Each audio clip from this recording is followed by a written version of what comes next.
If you bought a D.R. Horton home in the last 2 years and you owe more on your mortgage than the home is worth, you're not alone. According to an independent analysis of Ginnie Mae data, 18% of D.R. Horton FHA borrowers are already underwater. And for Lennar, that number is 27%. These aren't edge cases. This is a pattern. I'm breaking down exactly how it happens. I'm Ella Gurfinkel, Senior Loan Officer with over 30 years in the industry and over 2,000 families served. And what I'm seeing right now in new construction, backed by actual data, is something that every first-time home buyer needs to understand before they sign anything. Hear me out. I want to be very precise with you today because the story isn't simply they're scamming you. It's way more systemic than that, and honestly, a lot more dangerous. First, let's talk about the buy-down math you're not being shown. D.R. Horton's in-house lender, DHI Mortgage, currently offers 3.99% on a 30-year loan in certain communities. The national average from a primary lender is about 6.22% based on Freddie Mac data. That is a real gap, and it gets buyers in the door, right? But here is what actually happens behind that number. Large builders buy forward commitments from lenders, agreements to purchase mortgages in bulk at below market rates. They pass that subsidy to buyers as a lower monthly payment. Sounds like an awesome freaking deal. The catch is what it does to the home price. Why your home is worth less than you paid? According to the analysis by the AEI Housing Center, between 2019 and 2024, the new homes from the largest builders, the ones using buy-downs the most aggressively, appreciated 6%, more than both existing homes and new homes from smaller builders.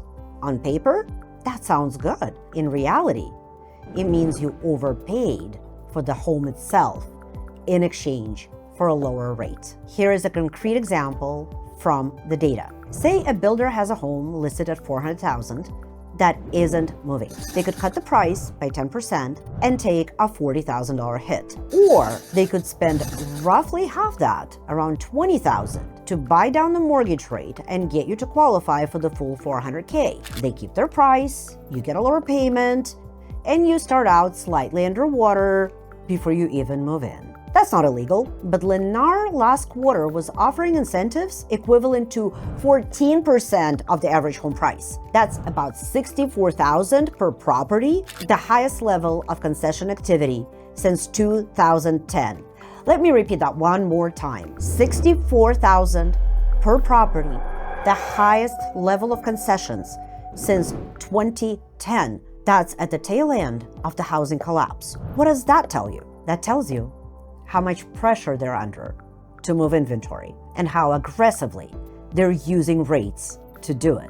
So the underwater problem is real and measurable. John Comiskey, founder of Reverse Engineering Finance, analyzed FHA lenders with the highest rates of underwater mortgages originated between 2022 and 2024. The top of the list is dominated by builder lending arms. Surprise. Of roughly 28,300 FHA loans originated by Lennar Mortgage in that period, 27% are now underwater. For D.R. Horton's lending arm, it's 18% of roughly $55,000 FHA mortgages.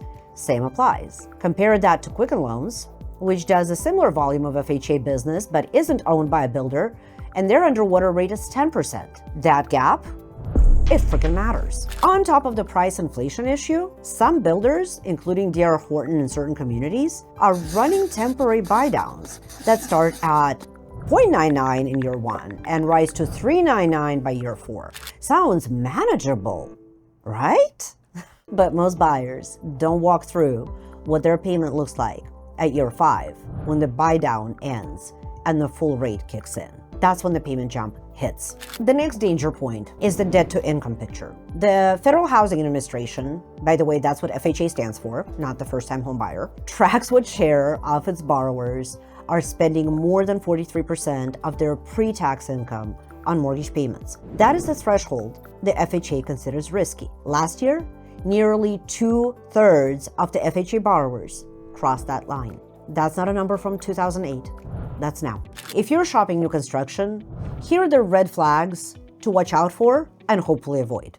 Number 1, you are being pushed to use the builder's in-house lender. Get an independent quote first.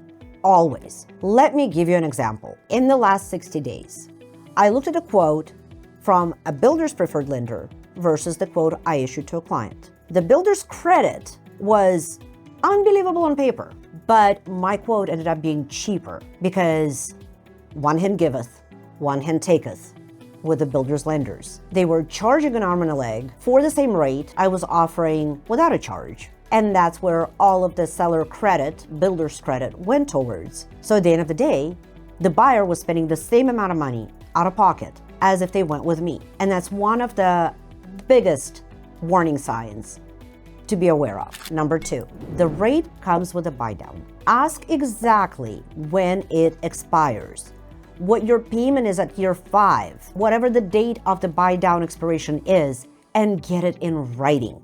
Number 3, compare the price to nearby resale homes, not just the other new construction from the same builder. The builder, their job is to maintain the same price so the rest of their homes in that community sell. If the new homes in the area are priced 10 to 15% above comparable resale, you're paying for the rate, not the house. You're paying for the concession, not the house. You're paying for bells and whistles and gimmicks and not the house. Number 4, if you're using FHA financing with less than 10% down, that is the exact profile with the highest underwater risk based on the data we just walked through.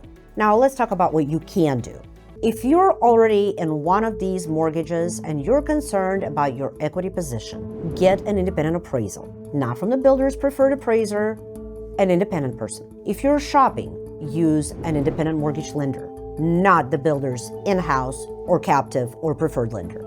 Use the builder's lender for comparison only and ask the builder point blank, what were the actual comparable sales that justify this price? I want to be clear. A low rate from a builder isn't automatically a trap. Sometimes it's a genuinely good idea, but the data shows a pattern. Below market rates nearly double the industry benchmark. Prices inflated to cover the buy-down subsidy, and borrowers stretched beyond what's historically considered safe. That is well worth knowing before you sign. Share this with anyone who's currently shopping for new construction. And if you want to walk through how to evaluate a specific builder offer, drop it in the comments. The consult is absolutely free. You will get blunt comparison, absolutely blunt advice, and I'm more than willing to give you my thoughts on it. Now please hit that like button, subscribe, leave me your comments, and I'll see you in the next one.